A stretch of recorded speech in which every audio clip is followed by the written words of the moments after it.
तो सत्य बोलूंगा।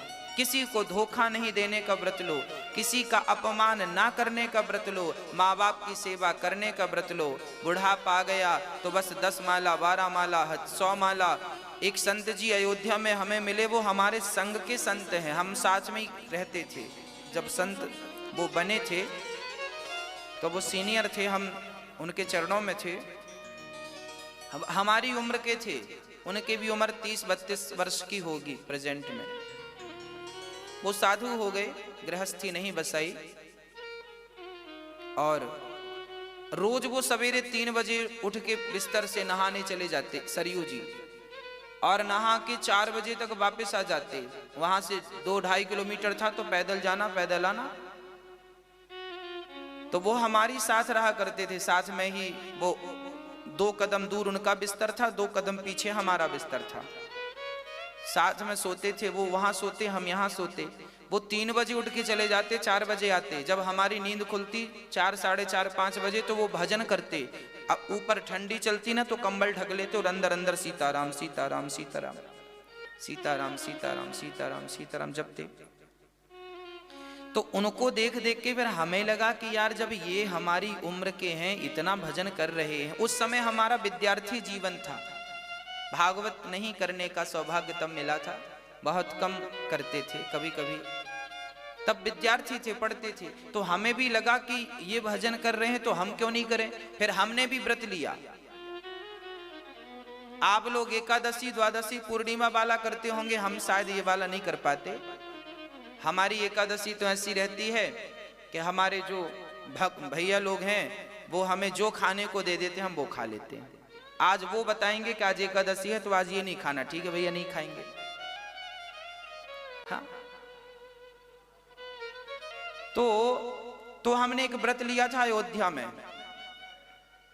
वो व्रत क्या लिया था, हमने उनको देख के व्रत लिया कि जब ये 3 बजे उठ के चले जाते हैं और 4 बजे नहा के आते हैं और माला जपते हैं भगवान का नाम, तो अब मैं भी सरयू जी रोज नहाऊंगा। बड़ी ठंडी थी और विद्यार्थी जीवन था। मैंने व्रत लिया कि अब रोज जितने दिन अयोध्या में रहूंगा, एक भी दिन नागा नहीं होगा, रोज सरयू स्नान करने का मैंने व्रत ले लिया। और भक्तों, मैंने व्रत लिया नहीं, ठाकुर जी की कृपा से उस व्रत को निभाया। जब तक अयोध्या में था एक भी दिन नागा नहीं हुआ, रोज सरयू स्नान करने का अवसर मिलता था।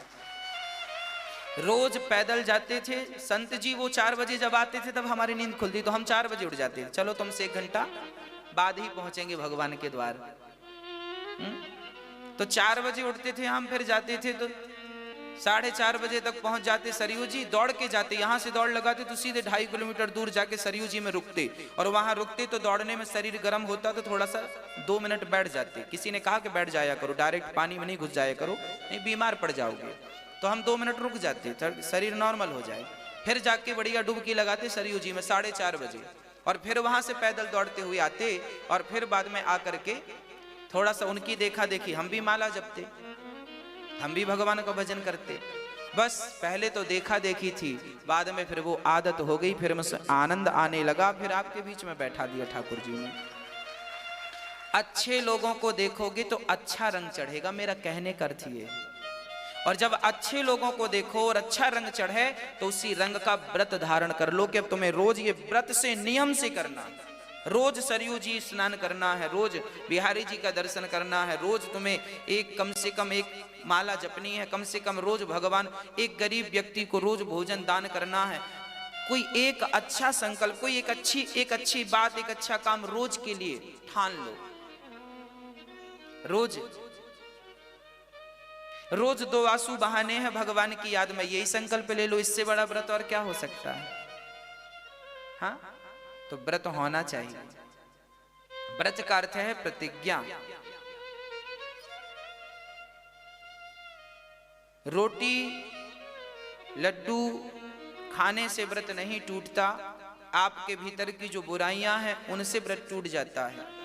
जैसे शुक्रवार का व्रत हमारी माताएं रखती हैं, शुक्रवार के व्रत में माताओं को किसी ने बता दिया है कि खटाई नहीं खाते। अच्छा, माताओं को किसी ने अधूरी बात बता दी, किसी ने ये तो बता दिया खटाई नहीं खाते, पर बेचारे किसी ने ये नहीं बताया कि खटाई चीज क्या है। और हमारी माताओं ने टमाटर को, इमली को, आम को, छाछ को खटाई समझ लिया, बेचारी नहीं खाती डर के मारे, कहीं संतोषी माता नाराज ना हो जाए। अच्छा, आपको किसने बता दिया कि खटाई नहीं खाते? और जिसने बताया तो उसने ये नहीं बताया कि खटाई चीज क्या है। अरे रामचरितमानस पढ़ते तो तुलसी बाबा ने बताया कि खटाई क्या है, तुलसीदास जी ने बताया। मैं कोई भी बात अपने मुंह से नहीं करूंगा, जो बातें हमारी ऋषि मुनियों ने कही हैं बस वही बात आप तक पहुंचाता हूं। खटाई क्या है? नींबू खटाई नहीं है मेरी मां, टमाटर खटाई नहीं है, छाछ खटाई नहीं है। अरे ये टमाटर, छाछ, नींबू, इमली की खटाई तो केवल दूध को फाड़ती है, इससे ज्यादा क्या ताकत है इनमें बताओ? नींबू की खटाई क्या फाड़ सकता है? केवल दूध, इसके सिवा और क्या फाड़ेगा बताओ? क्या ताकत है इसमें? दूध, नींबू की खटाई सिर्फ दूध फाड़ सकती है, परंतु कपट ऐसी खटाई है जो भाई भाई के रिश्ते को फाड़ देती है, पिता पुत्र के रिश्ते को फाड़ देती है, पति पत्नी के रिश्ते को। अच्छे संकल्प, अच्छी प्रतिज्ञा लेने का नाम व्रत है। और जैसे आज एकादशी है, माना कि आज एकादशी है, जब एकादशी आए तो क्या करना चाहिए, व्रत कैसे करना चाहिए वो मैं आपको बताऊं।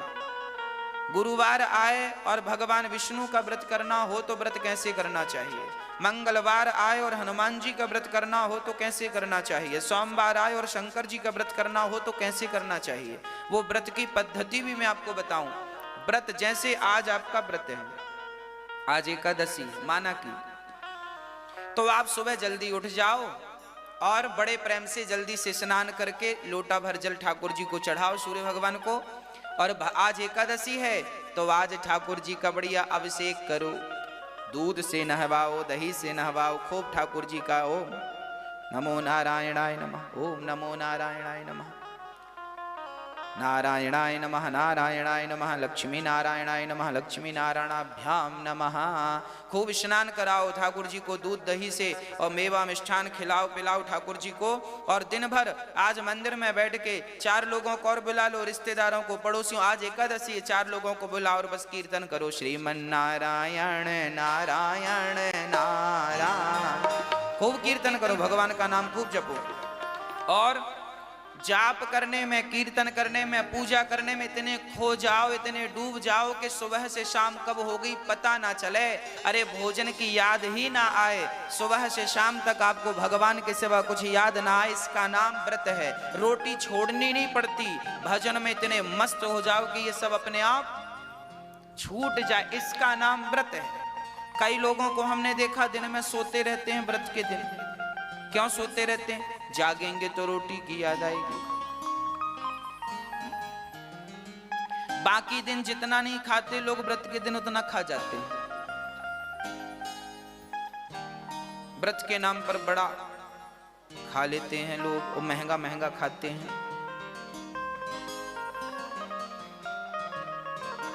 इसलिए पहले हर चीज का अर्थ समझना चाहिए, इसका अर्थ क्या है।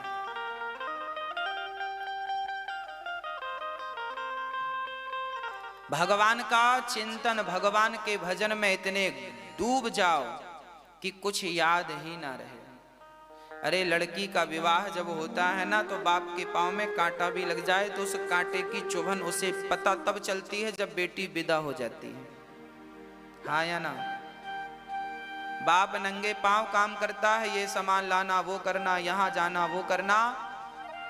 बाप के पांव में दर्द कब होता है? जब बेटी घर से, जब तक विदा नहीं होती तो पांव में दर्द नहीं होता। क्यों दर्द नहीं होता? क्योंकि पिता अपने काम में, बेटी के विवाह में इतना मग्न था, इतना डूबा था कि उसे अपने पांव का दर्द भी नजर नहीं आया। वो तो जब कुर्सी में बैठा आराम से, बेटी विदा हो गई, अब काम नहीं है, तो फिर दर्द शुरू हुआ। उसी प्रकार भगवान के भजन में इतने मस्त हो जाओ, इतने मस्त हो जाओ कि आज भूख प्यास बिल्कुल ना लगे, भगवान के भजन में डूबे रहो, इसका नाम व्रत है। ना तो रोटी की याद आवे, ना आपको कुछ नहीं करना, ना भगवान की प्राप्ति के लिए, ना पत्नी को छोड़ना, ना परिवार को छोड़ना, केवल भगवान से प्रेम बढ़ाना है। अब प्रेम कैसे बढ़ाना है वो आप लोगों को आता है। प्रेम करना तो सीखा ही होगा बचपन में। हाँ, माँ से प्रेम किया, फिर भाई से प्रेम किया, फिर माँ, फिर पत्नी से प्रेम किया, फिर बच्चों से प्रेम किया, फिर मकान दुकान से प्रेम किया। इन सब से प्रेम कर सकते हो तो बिहारी जी से प्रेम नहीं कर सकते। आप लोगों को प्रेम करना आता है कि नहीं? आप लोग अच्छा वाला प्रेम करते हैं। माँ बेटे से कितना बढ़िया प्रेम करती है। माँ और बेटे का प्रेम कितना बढ़िया है। एक पल के लिए बच्चा नजर ना आए तो माँ व्याकुल हो जाती है।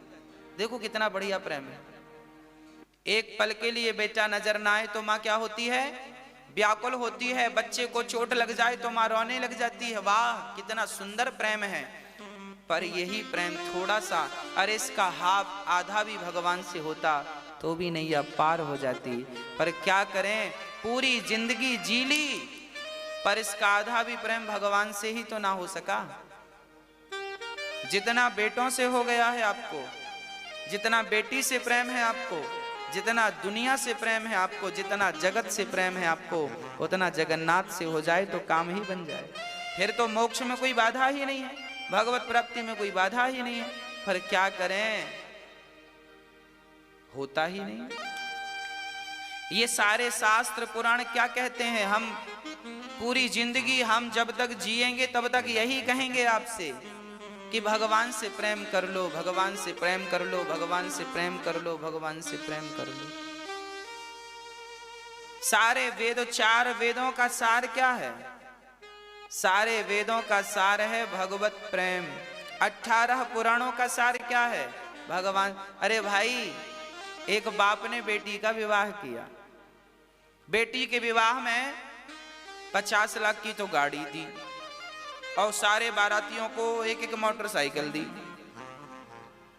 और करोड़ों रुपया बैंक में बेटी को, दामाद को दे दिया। बड़ा पैसे वाला पिता था, खूब दिया। जाओ ले जाओ, सब 10-20 प्लॉट, 10-20 प्रॉपर्टियां दे दी, ले जाओ, बड़े बड़े अच्छी लोकेशन जाओ।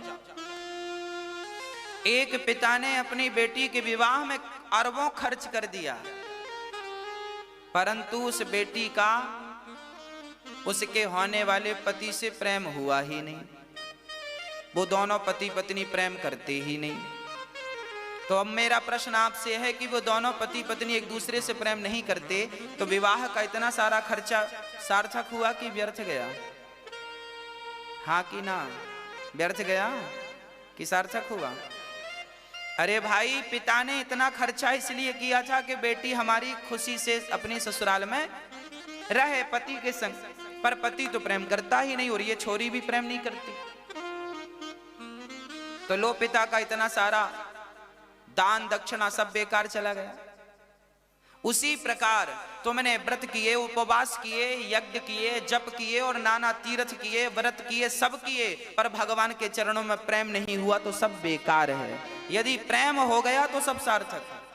ये सारे व्रत, उपवास, नियम धियम सब केवल भगवत प्रेम के लिए ही तो है। आप कथा सुन रहे हैं किस लिए? इसलिए कि कथा सुनने से भगवान के चरणों में प्रेम जाग जाए, और प्रेम जाग गया तो सब कुछ सुनना सफल हो गया, मेरा सुनाना भी सफल हो गया। और प्रेम नहीं जागा तो 18 पुराण भी किस काम के फिर, यदि प्रेम नहीं जागा तो? ये 18 पुराण भी केवल इसलिए हैं कि तुम्हारे भीतर भगवत प्रेम जगा सकें। ये भागवत, ये चारों वेद केवल तुम्हारे भीतर के प्रेम जगाने के लिए ही तो हैं। हम जैसे जितने भी कथा सुनाने वाले हैं केवल आपके हृदय में प्रेम जगाने के लिए ही तो हैं। यदि प्रेम जाग गया तो फिर आप तो भगवत प्राप्ति को प्राप्त हो गए, मिल गए भगवान। जिसके लिए आंखें तरस रही हैं, प्यासी हैं, भटक रही हैं, और प्रेम नहीं हुआ।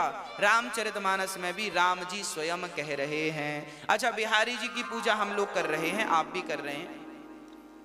हम लोग, आपने देखा होगा मंदिर में लोग जाते हैं, पुष्पों की माला, लड्डू, पेड़े, तमाम अच्छी बात है, ले जाना चाहिए। पर बिहारी जी से भी कभी पूछ लो कि तुम्हें पसंद क्या है। भाई, आपको हमने 56 भोग खवाया, आओ आओ आप हमारे रबड़ी खाओ, रसगुल्ले खाओ, ये खाओ वो खाओ।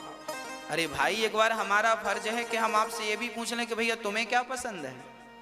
कहीं ऐसा तो नहीं कि हमने जो जो परोसा उसमें कोई भी आपको पसंद ना हो। इसलिए माँ जब बच्चे का जन्मदिन आता है तो माँ बच्चे के लिए वही बनाती है जो बच्चे को बच्चे को गाजर का हलवा पसंद है तो आज माँ ने गाजर का हलवा बनाया है। बच्चे को सूजी का हलवा पसंद है तो माँ ने सूजी का हलवा बनाया है। बच्चे को पराठे पसंद है तो माँ ने पराठा बनाया। क्यों? अरे बच्चे की पसंद यही है। जरा बिहारी जी की पसंद पूछो कि तुम्हारी पसंद क्या है?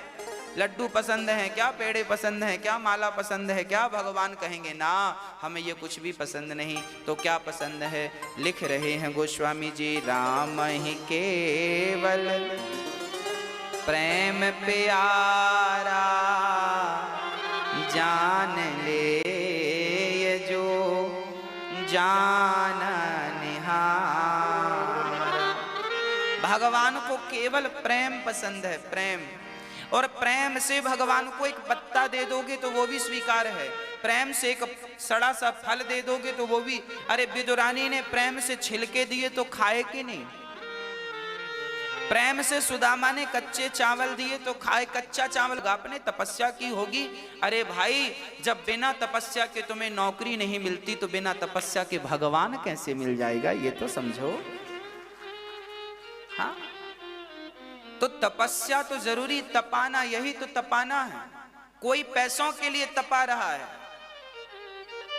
कोई भगवान के लिए तपा रहा। देखिए, आईएएस आईपीएस बनना हो, ऊंची पोस्ट में जाना हो ना, तो बड़ी तपस्या करनी पड़ती। तपस्या मीन्स बड़ा अध्ययन करना पड़ता है, पढ़ाई करनी पड़ती है, दिन रात पढ़ो तब कहीं जाके एग्जाम निकलते हैं।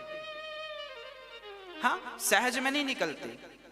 एक वो हैं जो घर में बैठ के तपस्या कर रहे हैं। आप तैयारी कर रहे हैं आईएएस आईपीएस की, सीए की, फलाने की और इसकी, आप घर में बैठ के तैयारी कर रहे हैं। और एक वो संत हैं जो जंगल में तैयारी कर रहे हैं।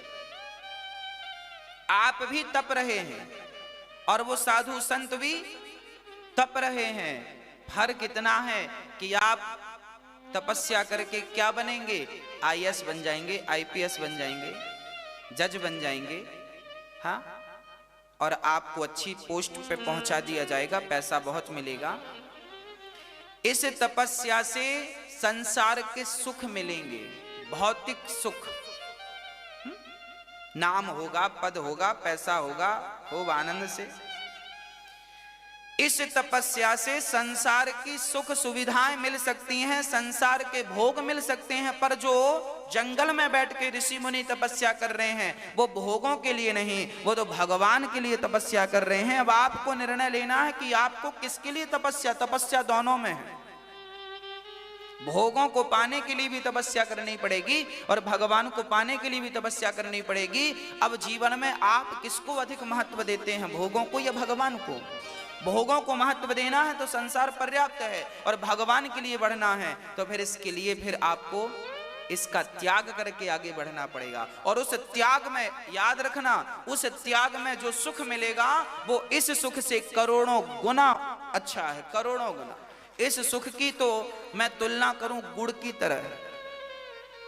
आदमी को गुड़ तब तक ही अच्छा लगता है जब तक उसे रबड़ी ना मिल जाए। एक आदमी ने कभी रबड़ी खाया ही नहीं, बस गुड़ खाता, वो सबसे कहता भाई गुड़ बहुत अच्छा है, गुड़ तुम भी खाया करो। और वास्तविक में गुड़ अच्छा है, ठंडी को खाना चाहिए। गुड़ अच्छा है, गुड़ बड़ा स्वादिष्ट है, गुड़ बड़ा खाया करो। किसी ने रबड़ी चटा दी और रबड़ी चाटा तो भूल गए भाई ये क्या है। अरे तू बोला वही लाना कल वाली, अब वो दूसरे दिन नहीं लाए। अरे वो कल वाली कहाँ? अरे तेरे पास तो गुड़ है। नहीं नहीं गुड़ नहीं, वो वाली दिखाओ, वो कहाँ है जो कल चटाई थी तुमने, कहाँ है? अब वो उसको अब लो भूल गया कि गुड़ भी कुछ होता, वो रबड़ी के पीछे भागने लगा। बस संसार का सुख गुड़ की तरह है और भगवान की भक्ति का सुख तो रबड़ी की तरह है। एक बार तुम चाट लोगे ना भक्ति का सुख, एक बार तुम्हारी जिह्वा पे लग जाए राम नाम का सुख, फिर ये संसार का सुख तुम्हें भाएगा ही नहीं। अभी भा रहा है मतलब अभी वो सुख मिला नहीं, अभी वो आनंद वो प्राप्त नहीं हुआ। मिल जाए तो इसे छोड़ना नहीं पड़ता। मैं कभी ये नहीं कहता कि तुम ये छोड़ दो, वो छोड़ दो, फलाना ना। मैं कभी ये कहता कि पत्नी छोड़ो ना, परिवार छोड़ो ना। मैं कभी ये नहीं कहता कि तुम पत्नी छोड़ दो, पति छोड़ दो, घर छोड़ दो। मैं ये कहता हूं सबके बीच में रहो।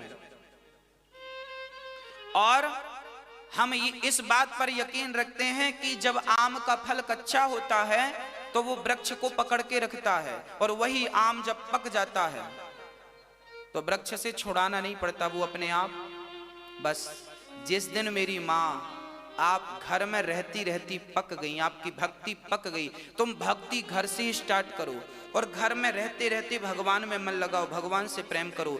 जब भगवान से प्रेम करते करते तुम्हारी भक्ति पकने लगेगी, पक जाएगी, तो संसार में फिर तुम्हें ना बेटी छोड़ना पड़ेगी, ना बेटा, ना पत्नी, ना पति, छोड़ना कुछ नहीं पड़ेगा, सब अपने आप छूट जाएगा, पता ही नहीं चलेगा। जैसे पका हुआ फल कब छोड़ देता है पता ही नहीं चलता।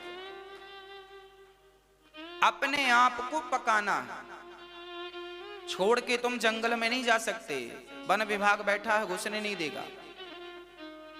आज के जमाने में कौन जंगल जाएगा? तो आपको घर में ही रह के करना पड़ेगा सब। और जंगल में जाएंगे तो फिर वहां समस्या ये भी है कि भय है, सांप का भय, सांप ना डस ले, शेर ना आ जाए। अब रात को जंगल में कोई सोएगा क्या? डर नहीं लगेगा उसे? मतलब डर के कारण आप भजन नहीं कर सकते। घर में कम से कम डर तो नहीं है किसी बात का, बिस्तर में बड़ी आनंद से सो तो रहे हो। जंगल में जाओगे तो डर के मारे भजन नहीं कर पाओगे, जबकि घर में तो आप भजन कर सकते हैं। तो क्यों ना घर को ही चुना जाए भजन के लिए। भगवत प्राप्ति के लिए सबसे बढ़िया घर है, घर से बढ़िया कुछ नहीं है। बढ़िया भगवान का भजन करो, परिवार भगवान को सौंप दो, बेटा भगवान का, बेटी भगवान की, पत्नी भगवान। हे प्रभु सब आपका है और ये सब आपकी माया है, हम भी आपके हैं और बस उन्हीं के भजन में लग जाओ। कुछ अपना समझो मत।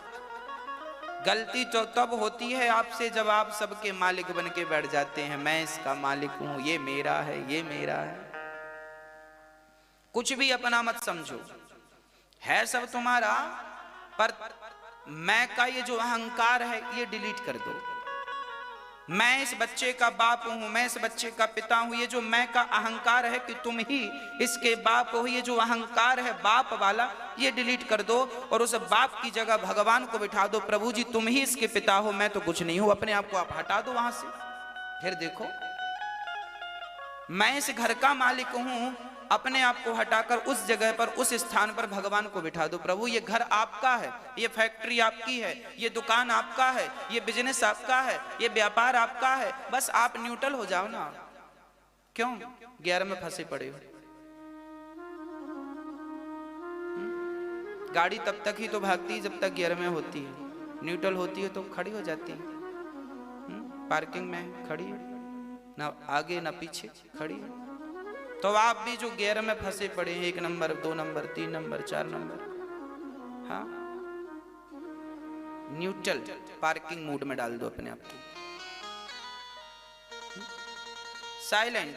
सब बिहारी जी का, मेरा कुछ नहीं, मैं नहीं, मेरा नहीं, यह तन किसी का है दिया, जो भी मेरे पास है वह धन किसी का है दिया। जब देने वाला वही है तो मैं क्यों डींगे मारूं कि मैं ये मैं ना। साइलेंट, चुप, न्यूट्रल। श्री भरत जी महाराज को पिता का उपदेश चढ़ गया और भरत जी महाराज घर से, उनके ऋषभदेव जी तो भगवत भजन करते हुए चले गए, 9 बच्चे योगेश्वर हो गए। भरत जी महाराज अपना घर परिवार छोड़ के गंडकी के तट पर चले गए। श्री भरत जी महाराज गंडकी के तट पर गए और संसार छोड़ के, पत्नी पुत्र का मोह छोड़कर जंगल गए और बस भगवान का ध्यान करने लगे। नारायण नारायण नारायण नारायण, भगवत भजन करने लगे। तभी भरत जी से गलती हो गई कि भरत जी एक दिन नदी में स्नान करने गए तो वहां एक मृगी का बच्चा बह रहा था। मृगी ने पानी में ही बच्चे को जन्म दे दिया। तो वो बच्चा पानी में बहता जा रहा था, बस मरने वाला था। तो भरत जी की नजर पड़ गई तो भरत जी उस मृग के बच्चे को बचाकर अपनी कुटिया पर ले आए। देखिए कुटिया पर ले आए, यहां तक तो बढ़िया था, पर अब भरत जी से गलती ये हो गई कि भरत जी उस मृग के बच्चे से प्रेम करने लग गए। मेरा मृग, मेरा मृग, उसी के संग बैठे हैं, उसी को खिला रहे हैं। अब भजन वजन सब छूट गया। मृग मृग मृग को चराते हैं, मृग को घुमाते हैं, मृग के संग बैठते हैं, मृग से बातें कर। जंगल में कोई था नहीं, मृग से नेह कर लिया। अंत में जब मृत्यु का समय आया तो भरत जी उस मृग को देखते देखते देखते देखते मर गए, प्राण निकल गए।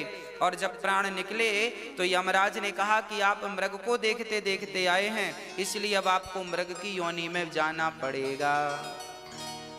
अंते यामति सागति। आप लोगों से प्रार्थना है कि आप लोग भी मरने के पहले मन ना लगा लेना किसी में, क्योंकि जहां मन लगाओगे वही दुर्गति होनी है आपकी। मरते समय मन स्त्री में लगेगा तो आपको स्त्री बनना पड़ेगा, मरते समय मन पुरुष में लगेगा तो पुरुष बनना पड़ेगा, मरते समय मन कुत्ते में लगेगा कुत्ता बनना पड़ेगा, मन जहां लगेगा वहां जाना पड़ेगा। इसलिए मरते समय बिल्कुल बिल्कुल बिल्कुल मन को हटा देना। अच्छा, बहुत सारे एडवांस जो लैपटॉप कंप्यूटर है ना आजकल, जहां से जैसे आप काम कर रहे हैं, कोई भी काम करते करते वो बंद हो गया, कंप्यूटर लैपटॉप कोई भी, मोबाइल फोन में भी ये सिस्टम आ गया है, काम करते करते बंद हो गया, बैटरी के कारण बंद हो गया, तो उसके बाद जब आप चार्ज में लगाएंगे तो वो वहीं से स्टार्ट होगा। हाँ या ना? एडवांस टेक्नोलॉजी है। पहले ऐसा नहीं था, पहले शुरू से स्टार्ट होते थे। अब क्या हो गया है कि लैपटॉप में आप काम कर रहे हैं और वो बंद हो जाएगा तो आप चार्जर बैटरी चली गई, आप ध्यान ना दे पाए, बंद हो गया। अब क्या हुआ, अब आप चार्ज में लगाएंगे तो वो वहीं से स्टार्ट होगा। हाँ कि ना? हाँ, बस आपका मरते समय मन जहां लगा है तो दूसरा जन्म वहीं से स्टार्ट होगा जहां इस जन्म में आखिरी बार मन लगा था। कंप्यूटर वहीं से चालू हुआ जहां से बंद हुआ था।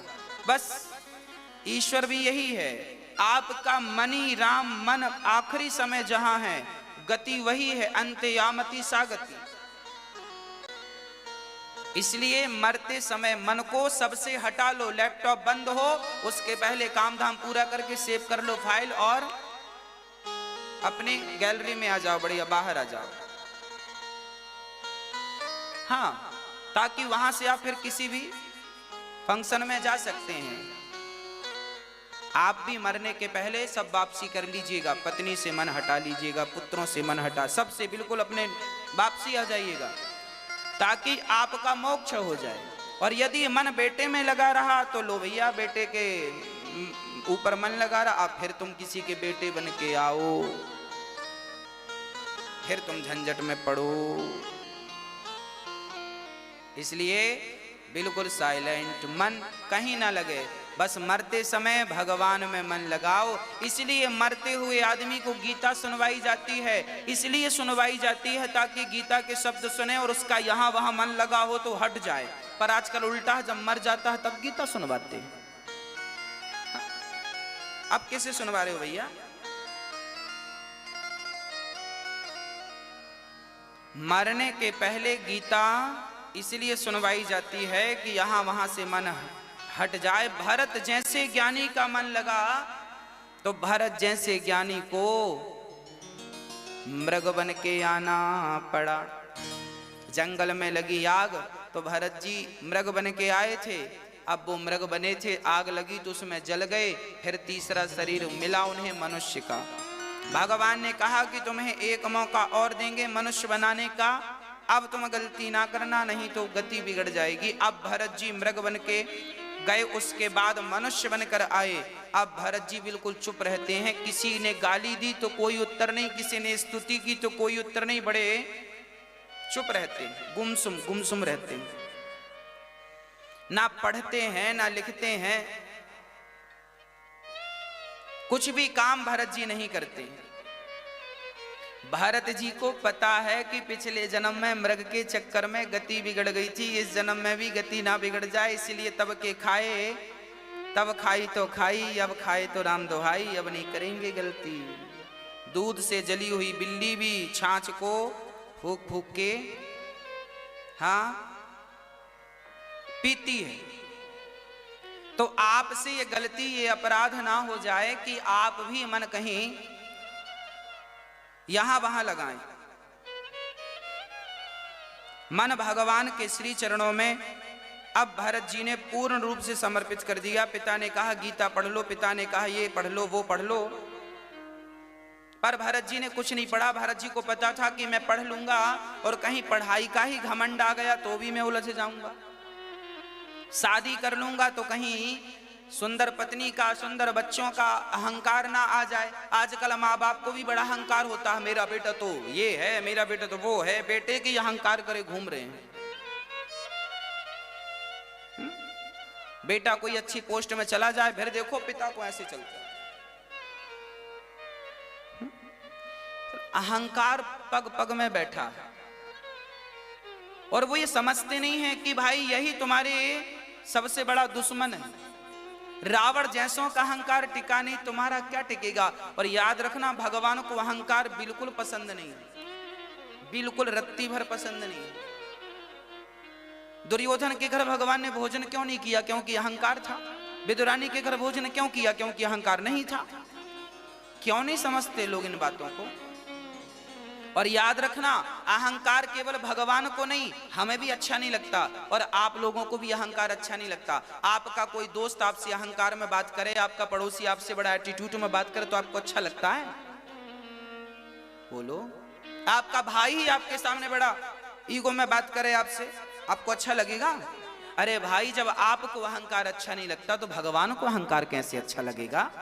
जो व्यक्ति अहंकारी है वो भगवान के मतलब का नहीं। आप ये अपराध ना करिएगा। भारत जी बिल्कुल चुप हैं, कोई उत्तर ना शादी करते हैं ना गृहस्थी, ना हैं ज्ञानी पर बोलते कुछ नहीं है, क्योंकि उनको पता है कि बोलने में कहीं ना उलझ जाए। भारत जी बस उनकी भौजाइयां बासी रोटी दे देती हैं तो नमक के साथ खा लेते हैं। एक बार भाभियों को वो भी महंगी पड़ने लगी तो भाभियों ने अपने अपने पतियों से कहा, ये निठल्ला घर में ही बैठा बैठा खाता है, कुछ काम धाम तो करता नहीं। तो भाइयों ने खेत भेज दिया, जाओ धान बो दी है, चिड़ियों को उड़ाना।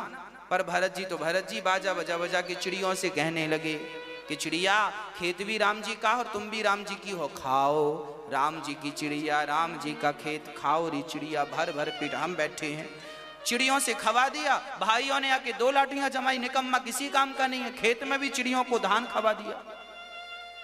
घर से निकाल दिया भरत जी, घर से निकाल दिया। भरत जी को लगा अब भगवान की कृपा हो गई, अब मैं बिल्कुल संसार से बिल्कुल मुक्त हो गया। अब भाइयों ने भौजाइयों ने घर से निकाल दिया, पिताजी तुम चले गए थे भगवान के घर। अब भरत जी बिल्कुल जंगल में भगवान के भरोसे विचरण करते हैं। वो कहीं भी बैठ जाते हैं, सांप के बाजू में बैठ जाते हैं। उनको ये विश्वास है कि भगवान ने जितनी श्वासें दी हैं वो पूरी लेनी है, ये सांप डसेगा भी तो हम मरेंगे नहीं, क्योंकि उनको सांप से ज्यादा भगवान पे भरोसा था। ये क्या डसेगा हमें? क्या अर्थ है इनका? इनका अर्थ ये है कि जब भगवान के बनकर घा है भगवान, बचाने वाला है भगवान। बाल न बांका होता उसका, बाल न बांका होता उसका, जिसका रक्षक दया निधान। मारने वाला है भगवान, बचाने वाला है। इसलिए भरोसा भगवान पर किया करो। भगवान बाल विवाह का नहीं होने देंगे आपका। हाँ भक्तों, अब क्या हुआ? श्री भरत जी ने सिर झुका लिया और उन्होंने तलवार मारनी चाहिए तो भद्रकाली जो खड़ी थी वो प्रकट हो गई। मेरे भक्त को मार रहे हो? भद्रकाली ने प्रकट होके उन्हीं दुष्टों को मार दिया और भरत जी के जीवन की रक्षा कर ली।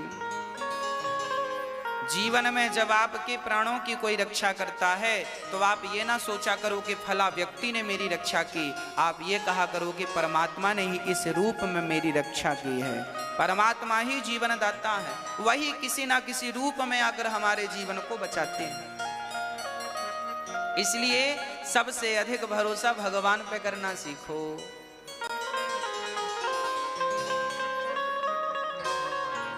सबसे ज्यादा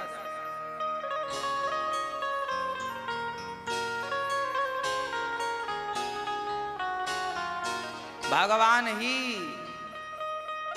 सब कुछ कर रहे हैं।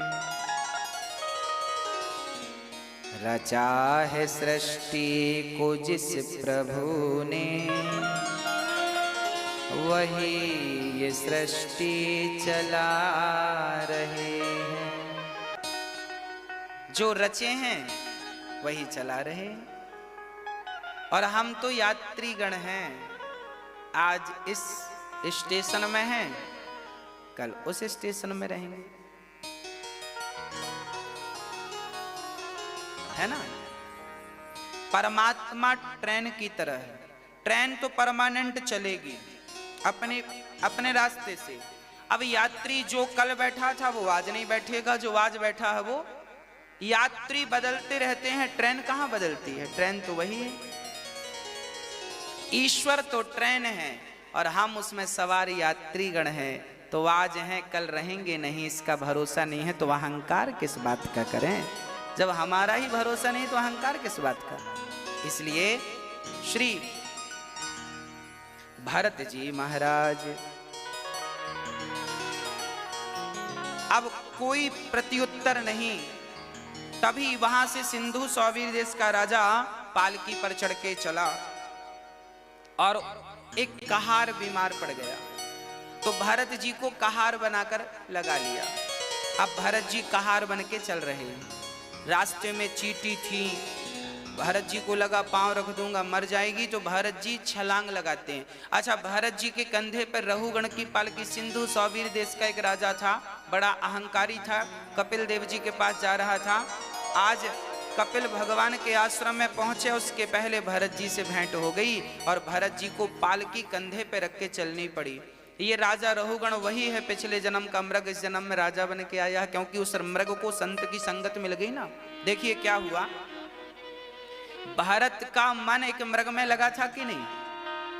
तो भारत जी का मन लगा था उस मृग में, तो भारत जी तो बन गए मृग, और उस मृग का मन लग गया था भरत जी में, तो वो मृग बन गया राजा रहुगण जो सत्संग करने जा रहा है। आपका मन जिसमें लगा है आपको वो बनना पड़ेगा। तो श्री भरत जी महाराज रहुगण को, राजा रहुगण जब चींटियों पे पांव ना रख के भरत जी ने छलांग लगाई तो राजा रहुगण के पालकी सिर पे टकराई। राजा रहुगण ने कहा क्यों रे, कौन है? ठीक ठीक नहीं चल रहे, उछल कूद कर रहे हो। कहारों ने कहा महाराज ये भर्ती हुआ है, यही उछल कूद कर रहा। तब भरत जी को उनके कहारों ने डांटा, ए भाई ठीक ठीक चलना, गलती ना करना नहीं दंड मिलेगा। अब की बार भरत जी ने देखा फिर चींटियां हैं, तो भरत जी ने फिर छलांग लगाई, और ऐसी छलांग लगी कि राजा रहुगण के मस्तक से रक्त गिरने लगा, रक्त की धार। अब तो पर्दा हटाकर राजा रहुगण आग बबूला हो गया। मूर्खो, जानते नहीं मैं कौन हूं? कौन है? कहारों ने कहा महाराज ये है। अब रहुगण का पूरा गुस्सा भरत जी पर फूट पड़ा, बहुत डांट लगाई, बड़ा दुबला पतला है, मेरा भार नहीं उठा सकता, राजा हूं मैं, अभी तुझे मौत के घाट उतार दूंगा, मृत्यु दंड दूंगा। भरत जी चुपचाप उसकी सारी डांट सुन रहे थे। मैया जी, दुष्टों के मुंह नहीं लगना चाहिए। गाली जो आपको दे उनके मुंह लगोगे। भारत जी संत थे, चाहते तो श्राप दे के भस्म कर सकते थे, मुझे गाली देता। तपस्या का बल था इनके पास, पर नहीं। कुत्ता आपको काटता है तो आप तो कुत्ते को नहीं काट लेते, आप तो इंजेक्शन लगा के अपना इलाज करते हैं, और आपने भी उसे काट दिया तो फिर उसमें और तुम में अंदर क्या रहा? श्री भरत जी महाराज आज चुपचाप हैं, और आज भरत जी ने राजा रहुगण से कहा, त्वयोदितं व्यक्तमविप्रलब्धं